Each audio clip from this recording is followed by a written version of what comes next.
안녕하세요. 워런 버핏처럼 매일 신문을 박전무와 함께 읽으면서 투자의 고수가 됩시다. 웜의 신박 오늘 7월 11일 화요일 순서입니다. 오늘은 매일경제 신문에서 여러 가지 경제 기사를 좀 많이 가져왔습니다. 먼저 중국 생산자 물가 5.4% 디플레 공포라는 부분이 먼저 눈에 들어왔고요. 최근에 보면 이 화학주라든지 이런 소위 말하는 시클리컬 기업들의 주가가 좀 안 좋았잖아요. 그걸 보면 실질적으로 PPI랑 굉장히 영향을 상관관계가 높거든요. 저도 여러 가지로 화학이라든지 이쪽이 돌아선다. 왜냐하면 중국 쪽에서 여러 가지 경기 부양책을 쓰기 때문에 그렇게 얘기를 했었지만 실질적으로 주가는 계속 이 PPI가 빠지면서 약한 모습을 보였기 때문에 실제로 이 PPI가 돌아서는 시점이 시클리컬 기업들의 이제 반등 포인트가 될 건데, 아침에 저희 왕정 차장은 중국의 PPI 하락이 이번 6월이나 7월쯤이면 멈추고 하반기에 대해서는 돌아설 거다라고 얘기를 하던데요. 지금 매일경제에서는 어떻게 기사를 담아놨는지 한번 읽어보겠습니다. 중국 생산자 물가가 5.4% 디플레 공포라고 되어 있고요. 차트가 나오는데 중국 생산자와 소비자 물가 흐름인데, 소비자 물가가 지금 0%까지 떨어졌고요. 전년 동기 대비입니다. 그리고 생산자 물가는 벌써 올해 1월 달에 마이너스 0.8%였다가 지금은 마이너스 5.4%까지 이렇게 떨어지고 있습니다. 사실 작년 2월 24일 날 우크라이나 전쟁이 있었으니까 그 전쟁 이후에 원자재 가격이 급등했던 거를 생각을 해보면 생산자 물가는 6월까지는 이렇게 빠지는 게 어떻게 보면 당연한 거 아닌가 싶은데, 일단 펀드들은 기계가 운영하는 펀드가 그게 비중이 많이 높아졌다고 말씀드렸잖아요. 그런 과거에 여러 가지 데이터를 가지고 변수들 간의 상관관계를 다 분석해서 그렇게 투자하는 대표적인 헤지펀드가 르네상스 테크놀로지라고 뉴욕에 있습니다. 그런 헤지펀드들이 이런 수학적인 모델을 가지고 기계적으로 하기 때문에 PPI가 빠지면 일단은 무조건 시클리컬들은 숏 뭐 이럴 수가 있거든요. 근데 작년에 이 전쟁에 의한 기후 효과 때문에 이렇게 빠지는 거라면 그런 헤지펀드들이 숏한 종목을 또 싸게 살 수 있는 기회가 될 수가 있기 때문에 한번 구체적으로 한번 읽어보겠습니다. 지난달 중국 생산자 물가지수가 5%대 하락률을 보이면서 7년 반 만에 최저치를 기록했다라고 되어 있네요. 소비자 물가지수 CPI 상승률도 0%까지 떨어져 마이너스 문턱에 섰는데, 미국 등 주요 국가가 인플레이션 위협에 맞서 싸우고 있는 것과는 달리 중국은 국내외 소비 둔화로 인해서 디플레이션 조짐을 보이고 있다. 중국 국가통계국에 따르면 6월 PPI는 전년 동월 대비 5.4% 떨어졌고요. 지난 5월 하락률 4.6%는 물론 시장 전망치 5%를 동시에 밑돌면서 2015년 12월 그때 당시에 마이너스 5.9% 기록한 이후에 90개월 만에 가장 낮은 수치를 기록했다라고 되어 있네요. 그러면 2015년 12월이니까 요때 2015년 12월 유가가 급락을 하고 있었고요. 그때 당시 이제 중국의 그림자 금융 위기가 온다, 뭐 이런 얘기도 있고, 도이치방크가 위험하다, 뭐 이런 얘기도 있었고요. 그러면서 2016년 2월 달에 유가가 그때 당시에 한 26불까지 빠지면서 한 2년 만에 한 100불대에서 26불까지 빠졌었죠. 그러면서 요때 당시에 14, 15년도에 유가도 급락하고 PPI 빠지면서 조선주, 우리나라 건설주들 막 작살날 때였습니다. 그때 실제로 실적 발표한 거 보면요. 빅베스라고 해서 분기에 뭐 몇 조씩 손실 나는 거, 그런 거 발표하면서 상당히 위기감이 높았던 그런 국면이었고요.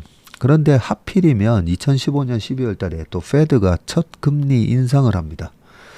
그렇게 첫 금리 인상까지 해버리니까, 아니, 경기는 이렇게 얼어가고 있는데, 오히려 페드가 금리 인상을 해? 그러면 유동성까지 위축되면, 이 세계 경기가 박살나는 거 아니냐. 그러면서 수요 둔화 우려 등등 해서 유가가 2016년 2월까지 계속 빠졌고요. 반면에 2016년부터 17년도에는 장이 되게 좋아졌습니다. 그리고 유가가 빠지니까 그때 당시에 롯데케미칼 같은 기업들이 2015년 하반기부터 오히려 주가가 올라갔던 걸로 기억이 나는데요. 왜 그러냐면 유가가 빠지면서 원재료, 화학 회사들의 원재료 가격이 이제 떨어지고, 반면에 제품 가격은 인하를 하다가 더 이상 인하를 안 하다 보면 소위 말해서 원재료 가격과 판매 가격과의 이 제품 스프레드, 화학 회사들이 이 스프레드를 많이 얘기하잖아요.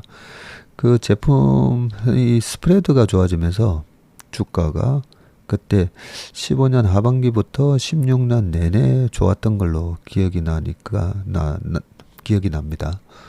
롯데케미칼이 주가를 잠깐만 한번 확인해 볼게요. 네. 2014년도 14년도에 10월 달에 롯데케미칼 주가가 바닥을 쳤었네요. 그때 10월 달에 이 14년 하반기부터 유가가 급락하기 했었거든요. 그러면서 이제 15년도 요때 14년 10월 달에 기록했던 주가가 13만 원대였는데, 그러고 나서 15년도에 연봉으로 보는 게 오히려 나을 수가 있겠네요. 15년도에 29만 원까지 갔었고요. 그리고 16년도에도 35만 원, 35만 2천 원까지 올라가면서 16년도에만 51% 주가가 올랐고 15년도에도 52% 주가가 올랐습니다. 그때 당시에 16년까지는 박스피였었기 때문에 상당히 시장이 안 좋았었는데, 또 이 산업재 소재들이 다 여러 가지로 좀 산업재가 안 좋았죠. 산업재가 안 좋은데 소재가 먼저 그 전에 차화정장세를 고점으로 해서 45만 2천 원을 고점으로 해서 12, 13, 14년 내내 안 좋다가 15년부터 주가가 52%, 그 다음 해도 52% 올라가면서 13만 3천 원 대비해서는 18년 초에 기록했던 45만 원까지 거의 300% 가까이 올라갔었네요. 지금 연봉을 보면서 좀 특이한 게 12, 13, 14 3년 빠지고 15, 16, 17, 18까지 또 주가가 쭉 올랐고, 그러고 나서 19년도에 빠지다가 코로나 때 올랐다가, 그러고 나서 지금 21, 22, 23 또 3년 연속 음봉이 나왔네요. 3년 연속 음봉이 나오고, 유가는 최근에 이제 좀 빠지긴 했는데, 이 PPI가 돌아섰던 게 2016년도에 제 기억으로 2016년도에 한 11월인가 10월 달부터 중국의 PPI가 거의 56개월인가 58개월 만에 플러스 돌아서거든요. 12년부터 마이너스로 들어갔던 PPI가 12, 13, 14, 15, 네, 16년. PPI가 플러스로 돌아섰던 게 16년인데, PPI가 떨어지다가 바터밍 아웃을 한 거는 정확하게 언제인지를 한번 확인해 보고 싶네요. 예, 다시 기사로 좀 다시 돌아가 보겠습니다. 2015년 12월 마이너스 5.9% 이후 90개월 만에 가장 낮은 수치라고 해서 15년 12월 달이 어떤 상황이었는지 한번 설명을 드렸습니다. 중국 PPI는 지난해 10월 이후 9개월 연속 마이너스 흐름을 지속하고 있으며 낙폭 역시 6개월 연속 커졌고요. 주요 산업별로 보면 원자재 가격이 낮아지면서 석유, 천연가스, 채굴업이 마이너스 25.6%, 그리고 철, 금속, 재련 및 가공이 마이너스 16, 화학 원료 및 화학 제품 제조업이 마이너스 14.9% 등의 하락폭이 컸습니다. 소비자 물가 또한 부진한 흐름을 나타냈는데 6월 CPI 상승률이 0%로 전월 0.2%와 시장 기대치 0.1%도 밑돌았는데 이게 2021년 2월 달에 마이너스 0.2% 이후에 28개월 만에 최저치라고 합니다. 식품 가격이 2.3% 상승한 반면에 비식품이 마이너스 0.6, 그리고 소비재도 마이너스 0.5% 하락세를 보였네요.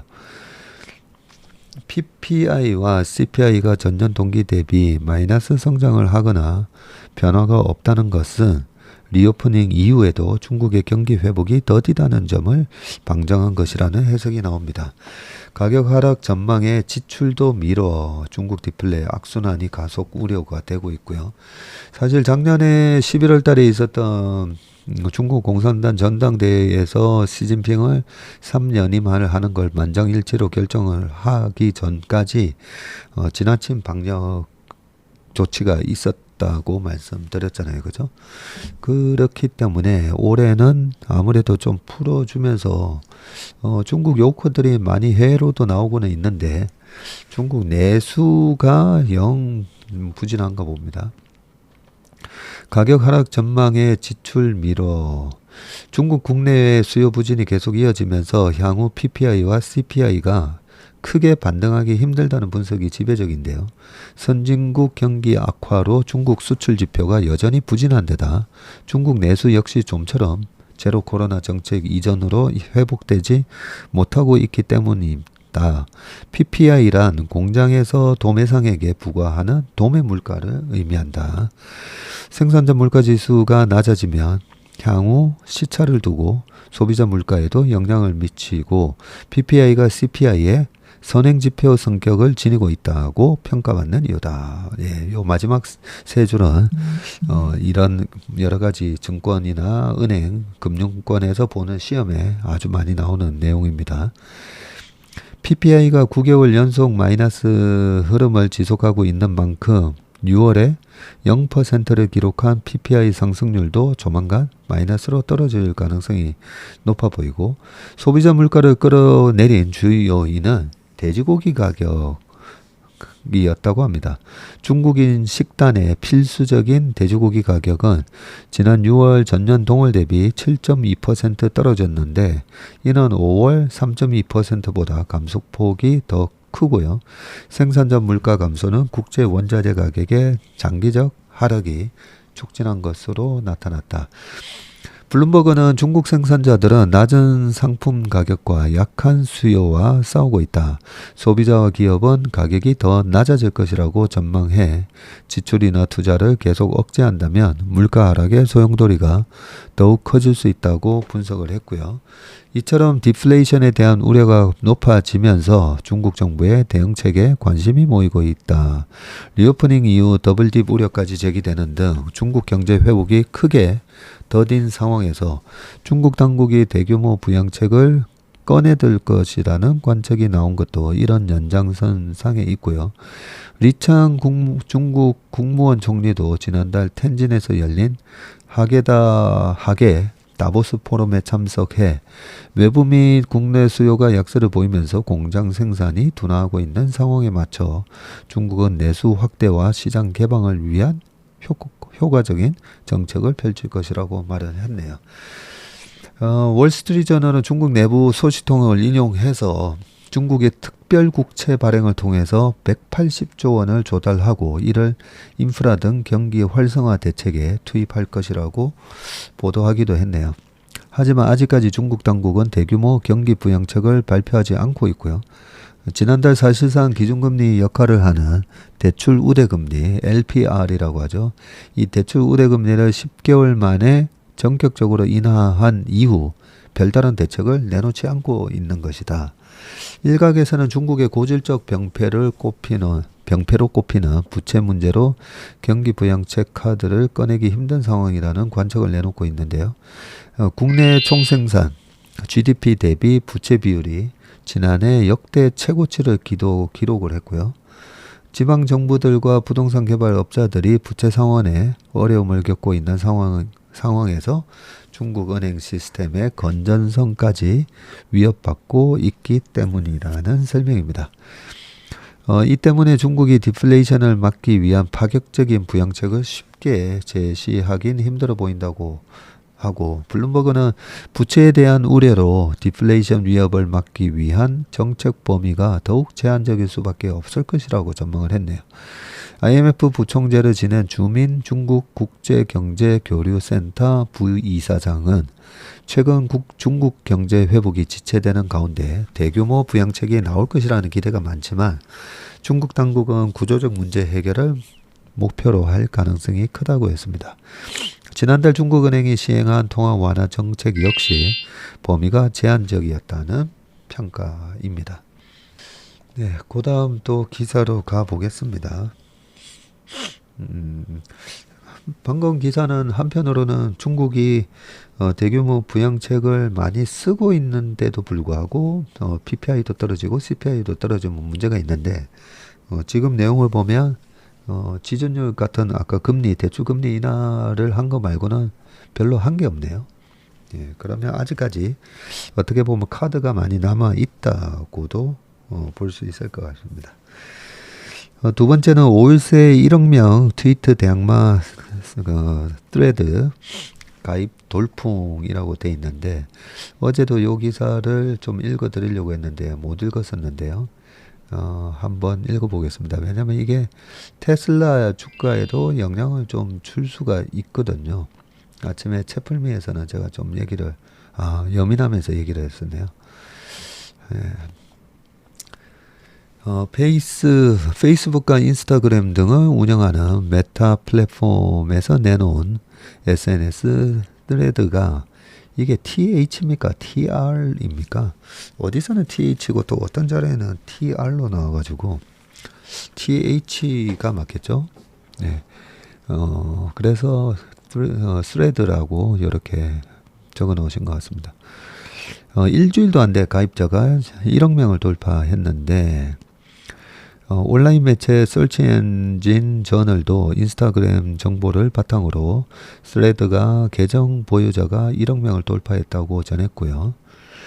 스레드에 가입한 인스타그램 사용자는 가입 순서에 따라 번호를 부여받는데 이를 통해 가입자 수를 확인할 수 있다고 합니다. 스레드 가입자 1억 명 도달 속도가 이게 굉장히 화두가 되었죠. 생성형 인공지능 AI 붐을 일으킨 챗GPT가 기록한 2달보다도 훨씬 빠르고요. 사용자 1억 명에 일으키기까지 걸렸던 시간이 틱톡이 9개월, 인스타그램은 2년 반이 걸렸었는데, 인스타그램 유저가 20억 명에 달하고 이들이 쉽게 또 스레드를 사용할 수 있다는 것이 스레드 가입자가 빠르게 늘어난 비결이라고 합니다. 하지만 5일 만에 1억 명에 도달한 것은 회사도 예상하지 못했는데, 마크 저커버그 CEO는 가입자 증가 속도가 우리 예상을 훨씬 뛰어넘는다고 했습니다. 스레드는 지금 EU 지역에서 사용할 수 없어서 가입자가 늘어날 여지는 더욱 크고요. 트위터와 인터페이스가 유사하지만 콘텐츠 방향은 다르다고 되어 있습니다. 애덤 모셀이 인스타그램 CEO는 더버지 기자가 스레드를 통해 던진 질문에 스레드에 정치와 경성 뉴스가 등장하는 것을 피할 수는 없지만, 경성 뉴스가 뭐죠? 정치와 경성 뉴스. 플랫폼 입장에서 우리가 지향하는 바는 아니다고 답을 했습니다. 무슨 단어를 경성 뉴스라고 이렇게 번역을 했는지 좀 헷갈리네요. 경성뉴스. 네, 페이스북과 트위터가 정치 또는 심각한 뉴스로 가득한 것과 달리 스포츠, 음악, 연애 등 밝은 콘텐츠에 집중하겠다는 것이다 라고 되어 있습니다. 요 기사를 제가 다시 오늘 가져온 이유가 우리가 지금 미국 주식에 투자하시는 분들이 가장 많이 가지고 있는 주식이 테슬라고, 그죠?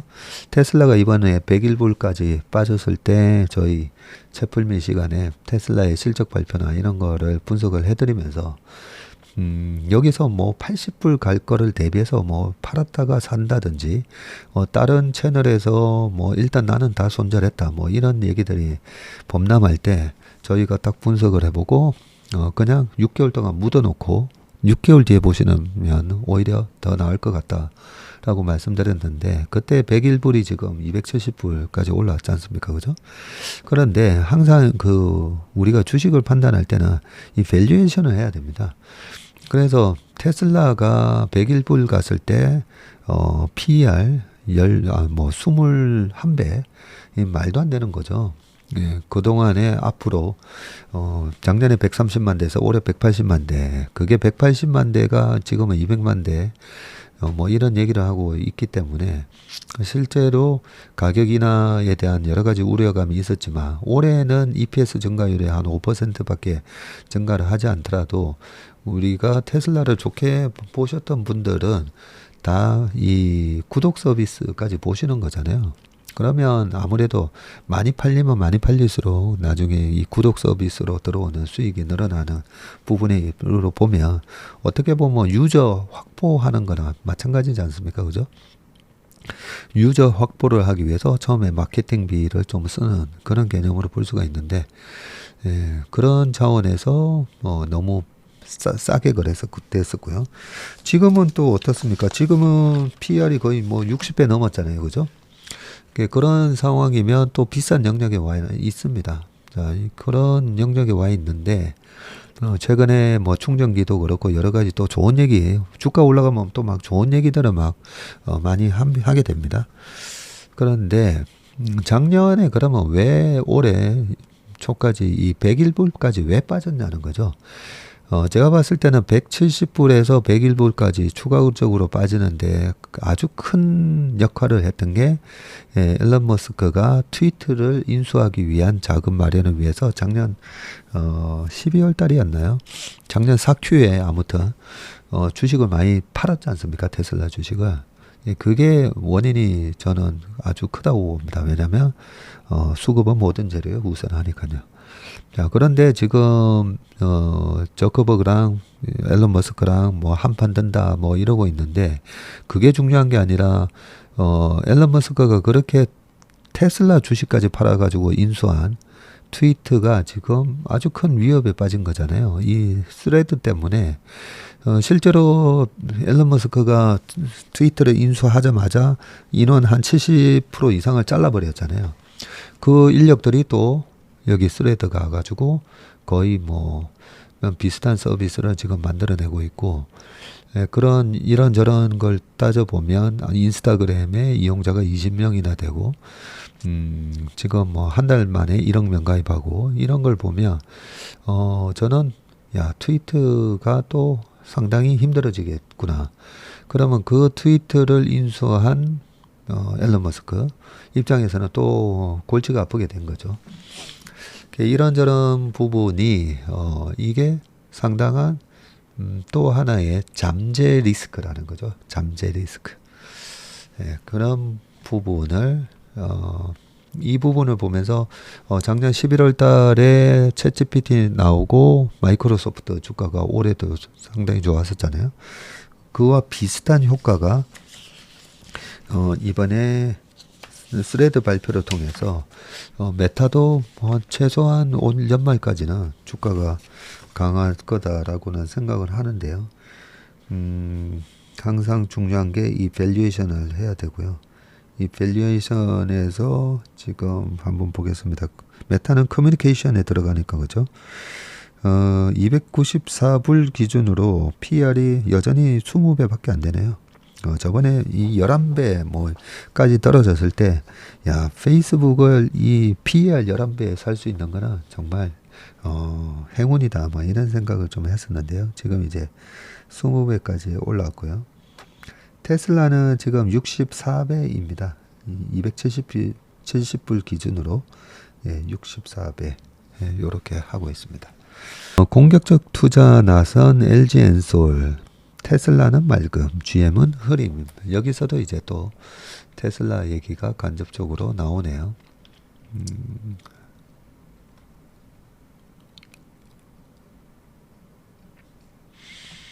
자, 기사를 한번 보겠습니다. 전기차 점유율 상위 10곳 중에서 1위인 테슬라 등 5곳에 납품을 하고 있고, LG 엔솔 얘기죠. 미국 합작 공장 3개 짓는 GM은 판매량 10위권에도 못 들었다고 하네요. 삼성 SDI와 BMW, SK온은 현대차, 완성차 실적의 배터리사는 희비다라고 되어 있습니다. 일단 그림을 보니까요, K배터리 3사 올해 2분기 실적 해가지고 나오는데 2분기 실적 예상치인가 봅니다. LG엔솔이 8조 7,735억 매출에 6,116억의 영업이익이 나왔고요. 이게 예측치인가요? 아니면 이번 1Q인가요? 잠깐만 좀 보고 오겠습니다. 자, LG 엔솔의 실적을 다시 한번 확인을 해 보겠습니다. 맞네요. 예측치네요. 지난 분기는 1Q에는 8조 7천억 매출에 5,300억 이익이 나왔었고요. 지금 컨센서스가 8조 7천억 매출에 6,116억 이렇게 예측이 되고 있습니다. 네. 6,116억. 정확하게 컨센서스를 가져왔고요. 그리고 SDI는 5조 7,532억 매출에 6천억. 매출이 LG엔솔의 한 60%밖에 안 되는데 영업이익은 똑같네요. 6천억대고, SK온은 3조 5천억 매출에 마이너스 1천억. 손실을 오히려 기록을 하고 있습니다. 그리고 자동차 그룹별 지금 전기차 시장 점유율인데요. 점유율은 23년 올해 1월에서 5월 중국을 제외한 세계 시장 기준입니다. 중국 제외하고 잘 가져왔네요. 여기다 중국을 넣어버리면 데이터가 완전히 또 많이 어그러지니까요. 테슬라가 23.1% 1등이고요. 두 번째는 폭스바겐입니다. 폭스바겐이 13%, 스텔란티스가 10.6, 그리고 현대차 그룹이 10.3. 네, 가끔씩 이 스텔란티스 그룹하고 이래 왔다 갔다 하면서 현대차 그룹이 3등이 됐다가 4등이 됐다가 그러죠. 그리고 BMW가 7.3, 지리자동차가 6.6, 7등은 르노, 닛산, 미쯔비시 해서 6.5 이렇게 되어 있습니다. 테슬라가 세계 전기차 시장에서 점유율 1위를 달리는 가운데 GM은 여전히 10위권 밖에 머무른 것으로 집계가 됐고요. 경기 둔화 여파에 전기차 판매량 상승률이 꺾이면서 어떤 브랜드에 납품하는가가 배터리사의 실적 향방을 가를 것이라는 전망이 나온다. 그렇네요. 10일 시장 조사업체 S&E 리서치는 올 1월에서 5월 중국을 제외한 요 부분은 방금 이제 표에서 봤으니까 넘어가겠습니다. 테슬라는 LG 에너지 솔루션과 일본 파나소닉, 중국 CATL에서 배터리를 납품받고 있고요. LG엔솔은 테슬라뿐만 아니라 폭스바겐, 현대차그룹, 포드 등의 배터리를 공급하고 있으며, 스텔란티스와 포드와는 지금 합작 공장 JV도 추진 중입니다. 전기차 판매 10위권 완성차 제조사 중 5곳과 지금 협업을 하고 있네요. 한 배터리 업계 관계자는 LG 에너지 솔루션은 전기차 1위 기업 테슬라를 중심으로 다양한 공급처를 확보했다면서도 세 곳의 합작 공장을 진행 중인 GM의 부진은 아쉽다고 분석을 했네요. 지난 7일 올 2분기 잠정 실적으로 6,116억 원의 영업이익을 발표한 7일 잠정 실적을 발표했었네요.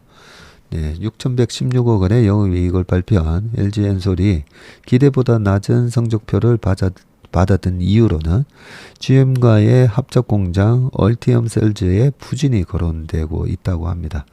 이 중 그 세 개의 JV를 지금 GM과 미국에 만들고 있는데, 이 중 얼티엄 셀즈 1공장은 지난해부터 배터리 생산에 들어갔네요.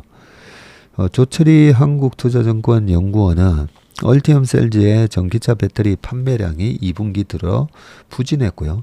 상반기 GM의 그 전기차 공장에서 생긴 생산 차질도 실적에 영향을 줬을 것이라고 분석을 했습니다. LG엔솔은 올 2분기 1,109억 원의 미국 첨단 제조 세액 공제 AMPC 수혜액을 영업이익으로 반영을 했네요. 시장에서는 얼티엄 셀즈 생산 부진 영향에 예상보다 적은 보조금만 받은 것으로 보고 있습니다. GM은 전기차를 비교적 빨리 출시했지만 모델 다양화에 실패한 것으로 꼽히고요. GM은 올 상반기 미국에서 36,321대의 전기차를 판매했는데, 이게 테슬라 판매량 33만 대의 10% 수준입니다. 현대차 그룹이 현대기아차 합쳐가지고요, 38,457대, 이 판매량도 훨씬 뒤지고요. GM은 중국을 제외한 세계 전기차 판매량 순위에서 탑10에도 들지 못했다입니다. 야, 그 GM 하면 정말 GM, 포드, 이 자동차 내연기관차로 1910년대부터 그죠? 내연기관차가 완전히 이제 마찰을 바꾸고 세상에 정착을 하는데, GM 왕국이잖아요, 왕국. 야, 이런 GM 왕국이 지금 전기차 시장에서 10위 안에도 못 드는 그런 성적을 내고 있습니다. LG엔솔은 4위 현대차 그룹에도 배터리를 납품하고 있지만, 아이오닉 5나 EV6와 EV9이 아닌 코나 아이오닉 6 등에 탑재되어서 실적 기여가 제한적인 것으로 알려졌고요.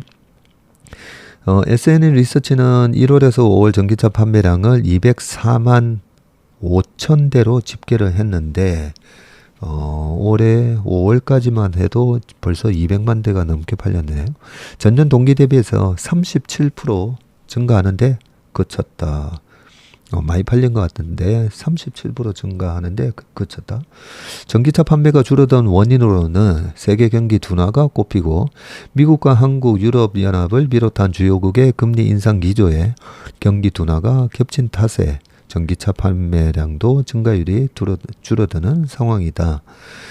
수익성 위주 전략을 펼쳐온 삼성 SDI는 고급차 브랜드임에도 전기차 판매량 5위에 오른 BMW에 배터리를 공급하고, CATL 등과 함께 배터리를 공급 중인 삼성 SDI는 BMW에서도 i7 같은 고급 차종 위주로 제공 중입니다. 볼보 상용차에도 배터리를 공급하는 삼성 SDI는 GM과 스텔란티스와는 합작 공장을 건설하고 있답니다. SK온은 상위 10개 브랜드 중에서 현대차 그룹, 포드를 중심으로 협력 관계를 구축하고 있는데, SK온은 판매량 4위에 오른 현대차 그룹의 주력 모델인 아이오닉 5와 6, EV6, 9 등의 배터리를 공급한다. 포드는 F150 라이트닝 픽업 트럭이 인기를 끌고 있지만 판매량 순위에서는 10위에 겨우 턱걸이했다고 하네요. SK온은 포드와 협력해서 연간 120만 대의 전기차에 탑재할 수 있는 배터리 생산 공장을 미국에 건설 중이다 라고 합니다. 예. 그 다음 기사를 넘어가겠습니다. TSMC 상반기 매출 3.5% 하락, 반도체 불황 속에 선방했다는 평가라고 되어 있는데, 이 반도체 쪽을 보려면 이 TSMC, 특히나 엔비디아가 전량 지금 TSMC에다가 위탁 생산을 맡기고 있잖아요. 그래서 엔비디아는 엔비디아대로 지난번에 실적 발표에서 얘기해준 가이던스 매출이 50% 증가한다라는 게 있었으니까, 그거와 함께 항상 이렇게 또 엔비디아 제품을 만들어주는 TSMC는 또 뭐라고 가이던스를 제시하는지 계속 크로스 체크를 할 필요가 있는데 네, 이렇게 신문에서 기사를 잘 갖다 주니까 참 좋습니다. 전 세계 최대 반도체 파운드리 업체인 대만의 TSMC가 올해 상반기에 9,894억 7,400만 대만 달러, 우리나라 돈으로는 41조 1,400억 정도 됩니다. 매출을 기록했다고 밝혔고요. 전 세계 불어닥친 반도체 불황 탓에 매출이 전년 같은 기간보다 3.5% 줄었다. 부럽네요. 3.5%밖에 안 줄었습니다. 6월 매출의 경우 1,564억 400만 대만 달러, 약 6조 5천억 원으로 전년 같은 달보다 11.1% 감소한 것으로 나타났고요. 6월은 전달과 비교하면 11.4% 줄어든 수치다. 반도체 불황 속에서도 TSMC는 비교적 선방하고 있다는 평가가 나오는데 챗GPT로 인공지능 반도체 수요가 늘고 여러 반도체를 생산하고 있기 때문이다. 되어 있습니다. 그 다음 기사는 새마을금고 후폭풍 기관 한주세 1조 3천억 순매도라고 되어 있는데 제가 새마을금고 관련해서 좀 들은 얘기가 있어 가지고요. 지금 요 기사가 어떤 내용인지 한번 보겠습니다.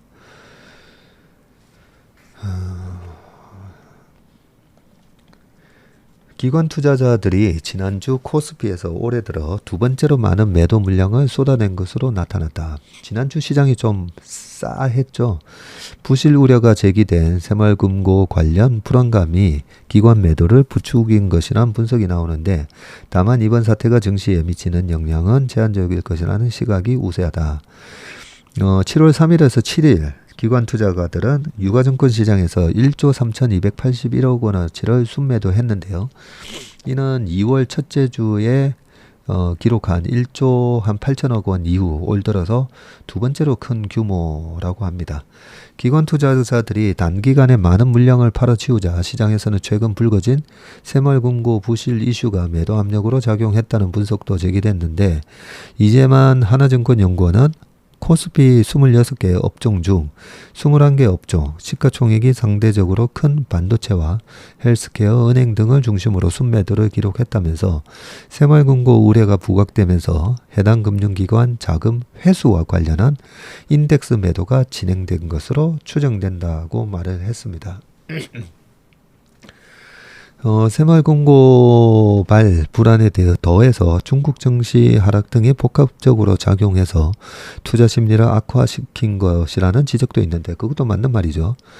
강대석 유한타 증권연구원은 중국 시장 부진과 새마을금고 우려에 따른 투자 심리 위축과 기관 순매도 확대가 국내 증시 부진을 불러온 것으로 판단되고 여기 또 하나 더 있죠. 미국의 금리 인상이 또 7월 26을 앞두고 있으면서 미국의 또 빅테크들도 약간 조정에 들어가다 보니까 여러 가지로 복합적으로 지금 작용하고 있는 건 맞습니다. 주체별로는 증권사 등 고유재산 운용이 잡히는 금융투자가 6,173억 순매도 금액이 가장 컸고요. 투신이 1,777억이고요. 사모펀드가 1,900억 원 코스피 주식을 대거 팔았는데 한 금융투자업계 관계자는 새마을금고의 환매 요청에 따른 매도 물량이라면 투신이나 사모펀드 창구로 잡힐 수 있다고 전했습니다. 하지만 최근 불안이 증시 전반에 미칠 영향은 제한적이라고 전문가들은 평가했는데 허재환 연구원은 새마을금고가 운용하는 70조 원 가운데 주식 비중은 1%로 시장의 방향성을 바꿀 정도는 아니다고 짚었답니다. 1% 그러면 7천억밖에 안 되나요? 새마을금고 저희도 인피니티 시절에 새마을금고 자금 운용을 꽤 많이 했었는데요. 주식이 7천억 밖에 요즘 안 하는지는 모르겠지만 아무튼 제가 들었던 얘기도 새마을금고의 환매 물량이 끝났다. 라고 저도 들었습니다. 지난주 금요일까지 보면 그동안에 되게 좋았던 기업들도 막 매도가 나왔잖아요. 그죠? 예, 상반기 내내 실적 모멘텀으로 막 올라간 기업들이 여러 가지 섹터들 좋은 기업들이 빠지면서 좀 싸했지 않습니까? 그죠? 근데 이렇게 새마을금고에서 일단 6조 원 정도를 지금 시중은행들이 뭐 1조, 전억 1조 해서 RP 형태로 해가지고 새마을금고에 이제 지원해 주기로 돼 있고요. 자체적으로는 일단 돈을 내주기 위해서 주식 같은 거 일단 다 팔아. 이렇게 된 거죠. 주식 같은 걸 파는데 국민연금도 마찬가지지만 새마을금고도 자체 운영하는 게 있고 위탁을 한 게 있습니다. 위탁을 할 때 펀드에 가입을 하기도 하고요. 사모펀드에 돈을 넣기도 하고 저희 같은 자문사에 그냥 새마을금고 계좌 그 계좌를 그대로 일임을 하기도 합니다. 그랬을 때 환매를 하게 되면 방금 여기 적혀 있듯이 투신사 또는 사모펀드 그리고 또 증권사가 새마을금고를 은행으로 분류하느냐 아니면 그냥 일반 법인으로 분류하느냐에 따라서 그 매도 주체들 나오잖아요. HT에서 보면 이게 그냥 기타 법인으로도 잡힐 수도 있고 은행으로도 잡힐 수가 있습니다. 증권사가 그 계좌를 어떤 주체라고 등록하느냐에 따라서 달라집니다. 그런 저런 거 일단 다 합쳐가지고 일단 새마을금고 매도 물량이 저도 끝났다라고 들은 것 같은데 그게 시장에 영향을 많이 줬다고 생각합니다. 마지막 기사는 IPO 대여 파두 데이터 센터 반도체 투자 확대라고 하면서 IPO 시장에 큰 이제 뭐 대여라고 합니다. 예, 글로벌 빅테크 기업이 공급 중인 이 SSD 있잖아요. Solid State Drive라고 하는 이 SSD 컨트롤러는 시작에 불과합니다. 혁신 반도체 개발부터 공급까지 성공한 경험을 바탕으로 데이터 센터에 들어가는 주요 반도체를 모두 제공하는 글로벌 종합 반도체 기업으로 키우겠다라고 이 공동 대표분이 얘기를 했는데 이 부분은 내일이나 모레 다시 한 번 더 일반 투자자 공모 청약이 27일이니까요. 관련된 기업 내용은 한 번 더 제가 다루도록 하겠습니다. 예, 오늘 웜의 신박 순서는 여기서 마치도록 하겠습니다. 업로드가 늦어서 죄송하고요. 예, 내일 다시 찾아오도록 하겠습니다. 고맙습니다.